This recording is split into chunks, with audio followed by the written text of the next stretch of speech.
Today's episode is brought to you by the letter F. F! This time I chat with Ethan Tripp from Philly's Fermentery Form. They're the best not a brewery you've never heard of. These disciples of the Belgo-Frank Farmhouse ale tradition are obsessed with recreating the magical beers of an idyllic past. It's just gotta be in a big green bottle. So meet me down a nondescript alley in West Kensington, and let the light be your guide. Welcome to No Pants During the Pandemic.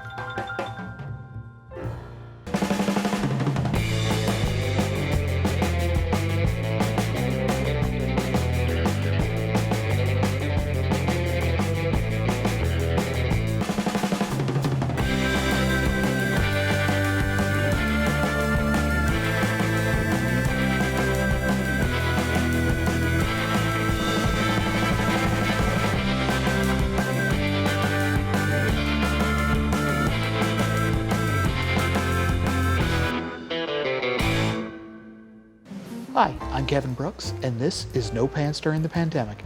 Today I'm in Philadelphia speaking with Ethan Tripp of Fermentery Form.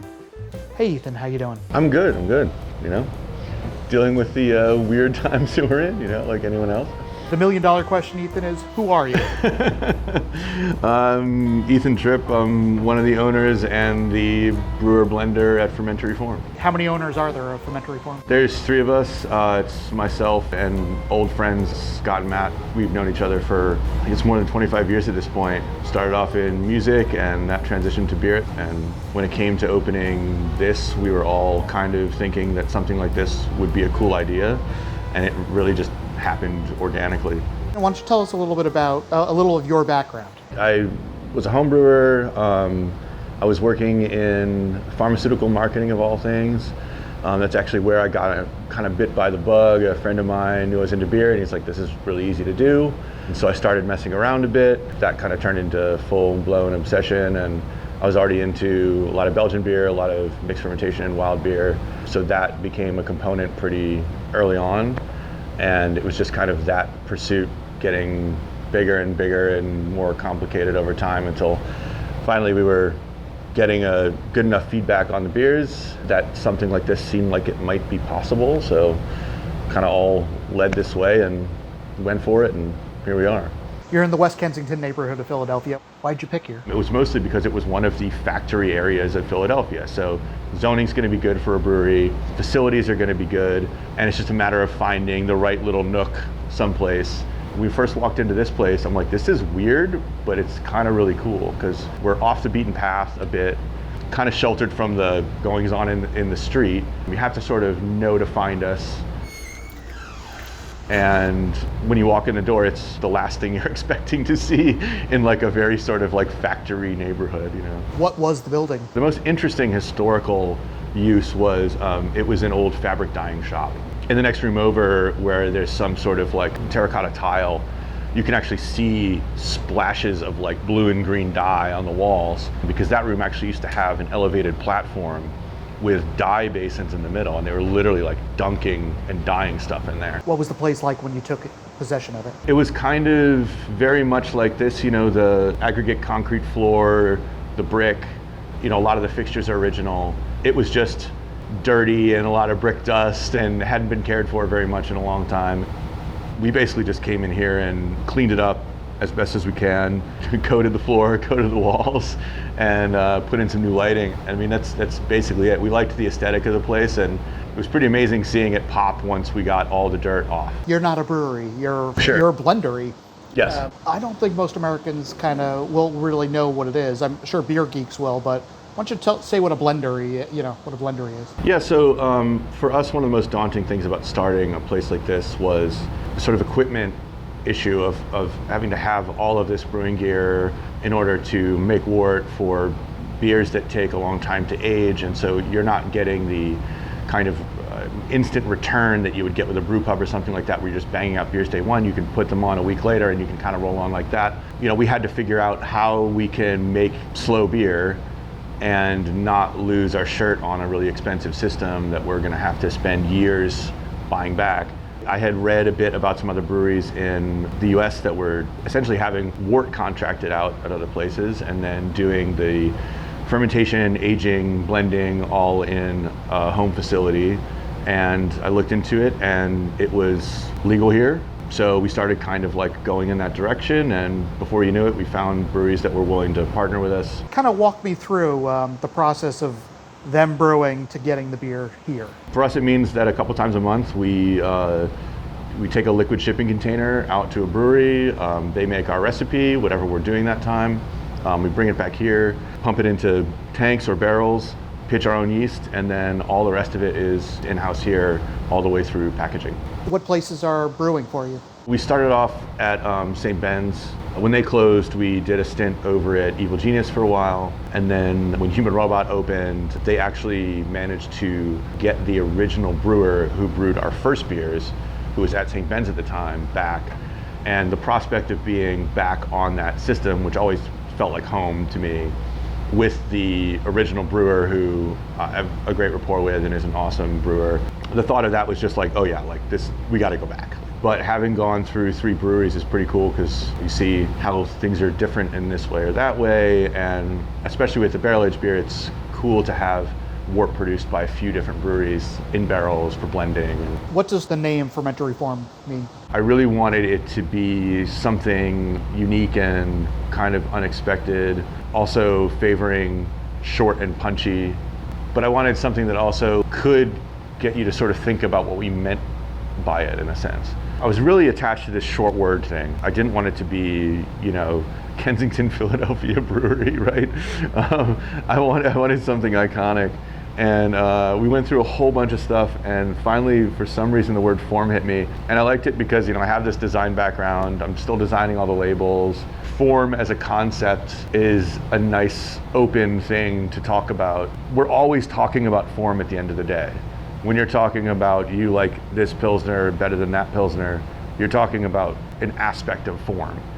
The idea of getting to hold on to that broad of a concept and use it seemed like a lot of fun. It's an odd name, sure, but people have caught on to it pretty well, and we play around with it with the beer names, and that's also fun. It was really about having something that stood out and that had some kind of deeper sort of philosophical meaning. For me especially, I'm sort of obsessed with making things kind of exactly the way that I want. And all of the aspects of form, from the kind of beers we make to the fact that they're in green glass bottle, the fact that they're bottle conditioned, keg conditioned always, those aspects of form are really important to me personally. And you've used the term fermentery because you're not a brewing company. Mm-hmm. You're not a blender per se either. We do blending, it wasn't 100%. Right, it's not 100%. So fermentery, you're fermenting the stuff, so. Yeah, I didn't want to do blendery for that reason. The name kind of came from the goosery and gilsery tilcan. We don't use language that way in the States, especially putting like the thing the company is before the actual name of it. And so I thought that kind of like twist was sort of fun and harkened back to things that we liked. I was trying to come up with a name for what we do here, and fermentery just seemed natural, and I started using it casually, and it stuck. People aren't going to come here and get your latest, greatest IPA or fruited, puree, slushy, whatever. What's your thought behind the beers you guys make? It's kind of just like a singular obsession with a specific range of things, but there's something that just captivated me about making beers that were kind of that fantasy of the old world, what the books say it was like, but they're probably wrong. And making something that was very natural in the sense of like, we're not overly controlling the microbes, we're not trying to master all of that, we're not trying to marshal so much to sort of force these things to do what we want. We're very much playing more of a shepherding role where yes, we've collected them, yes, we've sort of cultivated them ourselves, yes, we treat them a certain way, but it's about facilitating like a becoming of something.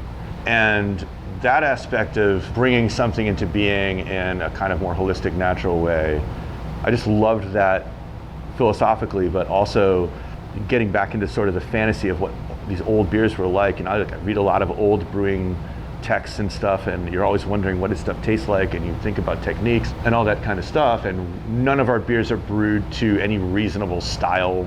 They're not exactly going to fit into a BJCP category or something like that. It's more about the idea of what something can be, knowing the kind of flavors that we can do, and sort of shaping the whole thing towards this idea that's really sort of a fantasy. Like, what if a beer tasted like this? It's wanting to play with old techniques. It's wanting to play in a simpler way. It's wanting to handle yeast and microbes in a very natural way. But it's also fantasizing about what some new idea could be, regardless of style, regardless of tradition even. If I had to kind of put you into a big blanket thing, at Farmhouse would be the closest thing. That's the closest thing, yeah. It's kind of a style, whatever, without a real form. We never use the word Saison here. Because to me, Saison is a style and it belongs to a region and it has certain characteristics. And historically, if you're gonna look back throughout the history of farmhouse ale, obviously the modern era is a totally different thing. But historically, we would have been closer to, French farmhouse ale for a lot of the beers, You definitely lean, to the Belgian and French, the Bière de Gardes and the Saison. But there's also a lambic influence there. Outside of French and also Belgian farmhouse ale and Saison, there's serious nod towards Belgian lambic. We don't use those terms here for obvious reasons, but all the barrels you see behind me are filled with what is a lambic-esque beer that we make. It's not traditional, it's a hybrid of a bunch of ideas, but I think the central aspects of it we try to pursue, and that would be that there's a relatively high hopping rate with aged hops. There's a composition that involves two-row malt and wheat malt and raw wheat. And then we're doing pretty stressed fermentations. I think that part of what makes a lot of the great flavors of lambic is a fermentation that isn't carried out in a precise, perfect modern way. I've heard some of the great lambic makers talk about fermentations that took the better part of a week to even begin. So you're getting all kinds of weird other stuff going on in there that later becomes flavor precursors that gets changed, and through the magic of barrel aging, those get turned into some kind of novel ester that just completely changes the way that beer tastes. If you don't have that period of struggle, you miss out on one of the great things that I think lambic style beers have to offer. We take care of our beer here as best we can, but the initial fermentations are rough and they're not always great and they don't always last. We have to dump things and it just is what it is. But we're looking for the kind of nuance and complexity that comes from this weird kind of beer suffering process, So at least with the lambic producers, they would brew and then they would pop it up to their cool ship overnight. The next morning, the blenders would pick up and bring it back to their place. How do you recreate this without the cool ship? We'll start the batch off in a stainless tank fermentation, so they get racked into a tank. All the beers start out in these tanks. All the farmhouse ales are made in these. We're pitching directly into these, doing a pretty much straightforward regular fermentation, albeit with a house mix culture. We start all these fermentations open, so it's really just muslin on the top of the tank. So it's sitting open for days potentially. And then we'll let the beer sort of go through its initial fermentation phase, do a sort of brief aging to develop the kind of flavor components we're looking for. That might all in all take 3, sometimes 4 months. Again, that's to encourage some of these strange fermentation characters that you get from a cool ship kind of scenario. So we're sort of emulating that in a sense. The barrel-aged beers also start out here, so those will be allowed to go basically until the initial rush of fermentation is complete. So sometimes they'll ferment for 1 month, sometimes it's 3 months, but then eventually we're going to pump them over into barrels where they'll stay for 1 to 3 years. So we just filled a few today with beer that's probably 3 months old. Let's see what this one's doing. And once they get into barrels, that kind of finishes out, and then you'll have Brettanomyces come back and start creating all these fine, novel flavors and esters.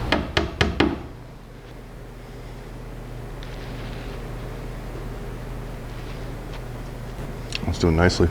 So these are all the lambic style? Mm-hmm. How would you describe what you're getting? This one, it's dry, herbal, a little sweet, a little phenolic, definitely some bitterness, moderate acidity. I think there's great blend potential and definitely bringing some of my favorite aspects of, the style. Like the lambic producers, each barrel has chalk on it. What do the different markings mean? So this would be batch 19, and that would have been October 2019, and then that mark up there of the 3 hatches is for Evil Genius. And then you've also got the kind of upside down 4. Yeah, so that was the original symbol for St. Ben's, and so that's an older one. Why don't you walk me through a couple of the beers? We can start with the one you're drinking right now. Oh yeah, so this is Extra. Extra was inspired by the lovely farmhouse ales of Brasserie Terrier. Daniel makes these often very bitter, clean, magical bière de gardes. And when we were sort of putting together the early beers for the brewery, one of the things that we really wanted to play with was something that is often thought of as not being correct in sort of sour beer making, which is using a lot of hops. I had found throughout my brewing, test batching for these beers, that actually the acidification microbes could stand a lot of hops, way more than most people would think. And I think that it has something to do with our culture being around for a very long time. This culture is more than 10 years old, and it's seen a lot of different kinds of beers. It's definitely seen a decent amount of hops, so I think there's some hop tolerance that's kind of come in there. But I also wanted to play around with using some of the H hops we use in the lambic style beers to do sort of the same thing in a farmhouse ale, which is to have this high level of bitterness in the beginning that meant that when the beer comes out in the package, it's still relatively clean. There's not much acidity. But then something that's going to acidify in the bottle slowly over time and age into something really elegant. The hops will sort of soften, the bitterness will kind of recede a bit, and then you'll get this really nice, elegant Brett presence from bottle conditioning. So it was about creating a beer that would do that, where you would have a fresh product that you could drink fresh, but would also have this really interesting long tail of going through all of these changes as it ages. And we have 3-year-old plus bottles now from the first batch that are just continuing to get more elegant. Going back to the fantasy thing, it was like the fantasy of what old bière de garde may have been like, And so it's like, you can read it in a book, you can think about it. We're actually trying to make it. Let's go through, I guess, a couple of the other beers. You got your Farmhouse. Yeah, so Farmhouse is the most basic, straightforward farmhouse ale we make here. The idea for that one was essentially just to be a straightforward expression of the house mix culture's character. It's simple in every way. It's Pilsner malt, wheat malt, a little bit of hops, but just enough to get the acidity dialed into the right place. I always tell people, if you want to get an idea of what we're doing here on the farmhouse ale side, the 2 beers that are really the cleanest expressions are Farm to Table and Farmhouse. And then, at least right now, you have on your Origins series. Origins, I would say, started my first trip with Scott to Belgium and having a bit more of the range of Cantillon's single grape varietal beers. And it was so unique amongst what other lambic blenders were doing. And so going over there and then having Carignan and Pinot d'Agny and just seeing what a interesting, vibrant play area that was. There's so many grape varieties and there's a lot of different ways to use them. And so coming back, I'm just like, we should start a series like this.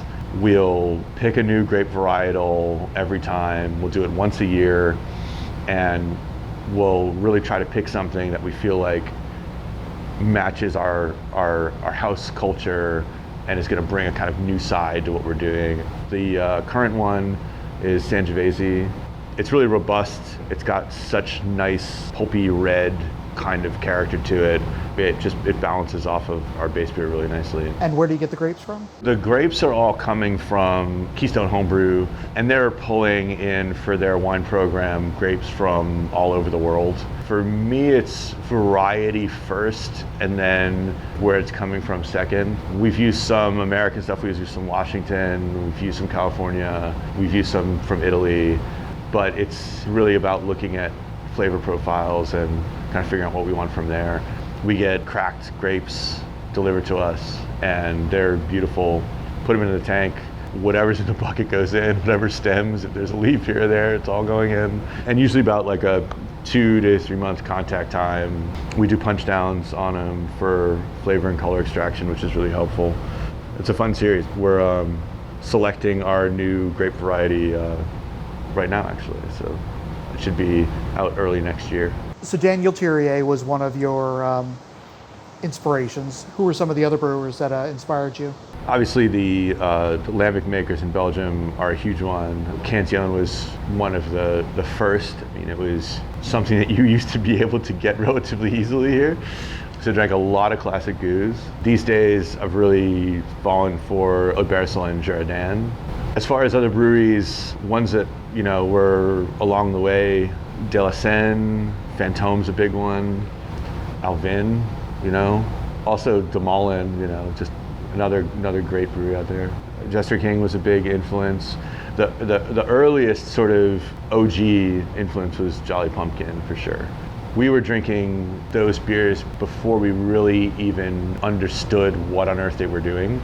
We were used to saisons, the big products that would come over from Europe. I mean, your DuPont would be the classic. And then here comes this American one that says saison, and it's sour and tastes completely different and has its own kind of vibe. And we spent sort of years going through all of the various things that Ron was doing, and it was a huge inspiration. The fact that you could run a brewery like that in the United States and have enough success that people distributed your products, that was just awesome. And then also Saint Somewhere is a big inspiration, being helped very much by Bob Sylvester and inspired by the very specific way that he creates his beer, and it's like nothing else that exists. One of his causes that it's near and dear to his heart is the green bottles. Yes. At least going back, people always used to be like, oh, you shouldn't have your beer in a green bottle because it skunks it. And they were mostly thinking of Heineken. Yes. But I'll bleep that out. Sorry. No, it's all good. I won't bleep that out. I'll actually bleep that out. But why a green bottle? Tradition has a lot to do with it. And that has two sides of it. One, it is in a sense just that I sort of grew up having many of these beers in green bottles. Fantôme, all the DuPonts. It was one of those things you just expected. And then, when I would hear people talk about like, oh, green bottle, skunk, and all this kind of thing, I guess I knew what they were talking about, but I realized, I think halfway through a bottle of DuPont one day, that was actually a flavor that I liked quite a lot. There's something about for instance, a bottle of Terrier Extra that has the right amount of skunk on it. It is just one of the most phenomenal things ever. And you take the classics that had that aspect and you remove it, you put them in brown glass or whatever, there is just some piece of that beer's soul that got removed. Once it got to me that was an aspect that I was actually looking for, I decided it just had to be the way that we went. If you don't like any of that in your beer, you can store it in a cool, dark place. But we love it, and a lot of our patrons love it too. It's not for everyone, but then most of what we do isn't for everyone. Not only are you bucking the trend with green glass, but you're also bucking the trend because you're putting them into 750 milliliter bottles. Yeah. Now everybody's going to cans and 12 ounces for the most part, 12 or maybe 16. Mm-hmm. Why the 750s? Why the traditional bottle? I just like them better. I think certain packages are the right package for certain things, and the beers taste different. If you talk to the brewer from DuPont, he's done side-by-side tests. He's seen the same thing. We've done tests where we've gotten the same bottling date of two different bottles of goose, 375, 750, pour them side by side, completely different. When we were test batching for Form, I would do mostly 750s to just do the whole thing through in terms of bottle conditioning and everything. But I'd always do a couple 375s, so I had a couple I could just open at home and check, and it wasn't like I was wasting a whole bottle or something. I started to notice that like if I opened a 750 a day later, I'm like, this tastes a little different. So I started testing them side by side. What do you know? Smaller package is just not the right one. Yeah, I always felt like you got a better rounded, and that's probably the wrong word. They're perceivably drier, hop expression's better. I mean, you can just go down the list. That's one aspect. The other thing is, more than anything in beer, really, I love opening a bottle for a few great people. Even if we're only getting a couple ounces each, the ceremony of selecting something, opening it for people, then pouring for everyone, and then all responding to it. I mean, it's such a wonderful way to drink beer. And people can do that with other packages. That's totally possible, but there's just something about that grand ceremony of opening a good 750. I don't see somebody bringing out like a can in one of those baskets. It just doesn't have quite the same je ne sais quoi. I'm willing to bet that there's like a meme of that out there somewhere. If there isn't, there will be by the time I go to sleep tonight. Mm-hmm. And cue the meme. You mentioned Cantillon. And I mean, the moment I walked in, this place, not just because of the barrels, actually has that Cantillon vibe. It's probably because it's a factory, and Cantillon, if people haven't been there, has a kind of garage vibe to it when you first walk in. But you've got the little bar right up in the front, which 10, 15 years ago, that's more or less what Cantillon had. So it's kind of funny you nailed that vibe as well. One of the other people that inspired you was Danny from Fantôme. I'm trying to think of sort of the first time that Fantôme really caught my eye. A lot of the first times for these classic Belgian beers were in these kind of beer raids of outside PA cellars. We'd go, someplace in Jersey or Delaware or whatever, and a bunch of us would go and we'd come back with a whole bunch of stuff that we didn't even know what it was. It was the European stuff, which was interesting. And then we'd sit and we'd crack all these bottles and we'd talk about them. At some point, we all realized that classic Fantôme Saison was just like one of the most interesting things out there. That sort of led to exploring as much of the range as we could get our hands on. And I don't think I realized at the time how different that was really from everything else. Because it's a little bit of a blur when you're trying that many new things at once. But Fantôme definitely rose to a certain level of prominence with us, at some points verging on obsession. Tapping back into the fantasy thing, I mean, someone who's as driven by me as a sort of like image of the old world and how things were done differently at some point in time, and what historical beers might have tasted like and all that kind of thing.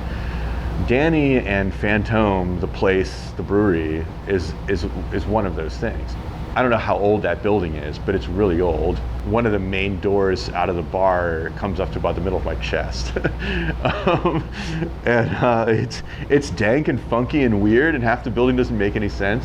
And they make these magical one-of-a-kind beers there that have a yeast that no one can seem to figure out. Danny's got his herb and spice magic that he adds to every batch. It's just one, if not the most unique brewery in the world. Every bottle is kind of like this secret that you're opening up.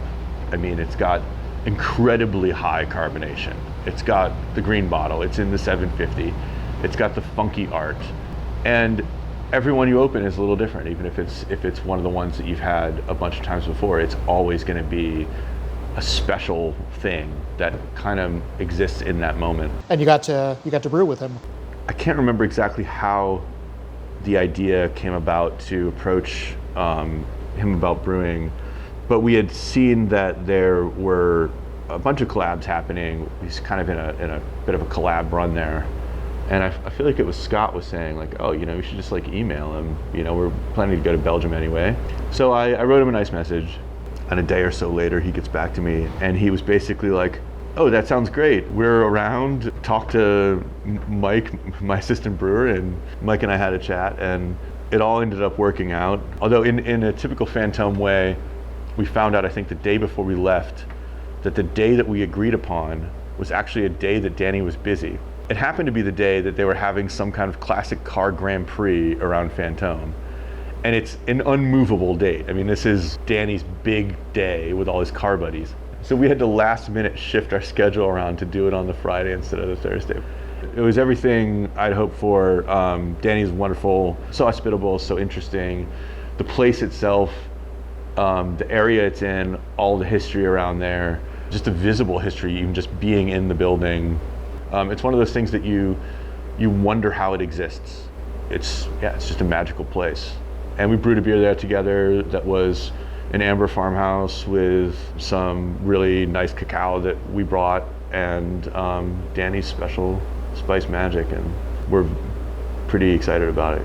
What is it about the Belgians? One of the things that keeps me interested in Belgian beer, having been interested in it now for quite a long time, is the discovery and rediscovery of all these different things. Finding a 750 of XX bitter and cracking that thing open, I was like, how on earth did I miss how unique and special this is? And you start from the bottle itself, because it's a 750, but then it's wrapped in the beautiful paper, you know. So I mean, it starts from the get-go. Yeah. And that beer can be old. Oh yeah. And still have hop profile. I love how unique so many of the breweries in Belgium are. And there's an attitude of, we don't want to be like the guy down the road. We don't want to be like whatever your preconception of Belgian beer is. This is what we like. We're going to focus on it, and we're going to do it better than anyone else. And you can only get it from us. I love that so much, versus sometimes there can be an attitude in the States of like, well, people do it this way, or you need to make these sorts of beers, or the proper package is this for whatever reason. That attitude can put a lot of nascent breweries off of doing what they would otherwise do, which would be their personality. It would be their own loves, their own obsessions. And they end up kind of putting that to the back so they can do what everyone tells them is the right thing to do. And I love that Belgian spirit of saying, no, we're going to put our flag in this thing. I mean, the lambic producers that's actually kind of the epitome of they're all doing their own thing. You know, lambic, the base recipe for all these beers is basically the same. Exactly. Yeah. It's percentages that are different. One of the biggest things that I realized is hopping. Hopping is one of the most unique areas in lambic. Armin's got boxes from Hop Union of pellets that he's using, versus Jean Benoit's big bales of Hallertau. I'm not sure exactly how Bone approaches it, but I know that for the Oud recipe, they're doing a late edition of like EKG or something like that. Like there's fresh hops in like late edition in Oud beers, and that's their stick. Like we're the hoppy guys. You talk to Garrett about it, and like he gets pretty animated about how their stuff is different. It's great. Unlike many breweries, you guys aren't, or tap rooms or whatever, you guys aren't open every day. And this was even during normal times. You were only open one day a week. When March 15th or whatever the date was that everything got shut down, you weren't immediately crushed. What did you guys do initially when you had to shut down? The first day that we started to get noticed that everything was changing, it was just like scrambling through the statements that were made by local officials and trying to figure out, is there a spot in here where we can do anything? So I was like, okay, so we can still sell stuff. Like, that's good. So we'll do that. You know, the tasting room's always been important to us, so losing that aspect was sad. We love having people in here and entertaining. But I think really it was a day-to-day, week-to-week, what fresh hell is coming kind of attitude. All planning ahead, except for make more, sort of went out the door, because the way things developed early on, you didn't know, are we getting shut down completely next week? Is it going to be flatten the curve and we all go back to normal? We have no idea. So it was like always waiting to hear, you know, what's the next thing? What's the next thing? It's been a constant adjustment, and I think every day it's just look at what is available to you and try to make the best decision for your business and the people who appreciate you that you can. What were the plans for Fermentery Form moving forward? You know, we're not huge planners. I think otherwise I was just hoping to get through this year making a bit more beer. We have some new equipment and sort of refined process that could have sped things up a bit, would have meant more draft beer in the tasting room, which is, there's always a lot of pressure on that. It tends to go pretty fast when we're open. And yeah, just sort of the next stage of refinement in how we present beer here, and hopefully a bit more variety, a few more bottle releases. As it is, because we can't have anyone inside anymore, it's been pretty much all bottle sales out the door. We started doing draft in little takeaway cups. Some people like, some people are a little, weird about. Really the big adjustment has been the amount of pressure on the bottle sales, because people come out, we're known for bottles and people want to buy them. And there's been very good people who want to buy a lot, they want to stock up. So keeping new beers coming, the supply lines as full as possible through a time we weren't really expecting to be going through that many bottles. So basically what I've been doing is kegging a whole lot less and shifting a whole lot more beer into package. It's been interesting. It's been, we just bottled 2 of the biggest batches of beer we've ever bottled here, which is almost double what we would normally do. And that's just to make sure that the people who want to come here and still buy our stuff, which I appreciate immensely, because the feel of when this place is all set up for an opening and the lights are dimmed and you're sharing a bottle with your friends, it's a whole different experience from just taking a package home with you. And so we appreciate that people have made our beer enough a part of their lives that they want to come here and stock up and they want to keep having that experience. We just gotta do what we can to supply them, because that's the hardest thing, is just keeping more than a handful of brands in stock. We've adapted. I'm still working on it, but that's one of the more surprising changes in terms of what's happened. Ethan, best of luck getting through everything, and I really love what you're doing here. Thanks for all the time, and I'll talk to you soon. Thank you very much. If you'd like to learn more about Fermentery Form, you can check out their website or their social media. Thanks for watching. I'll see you next time.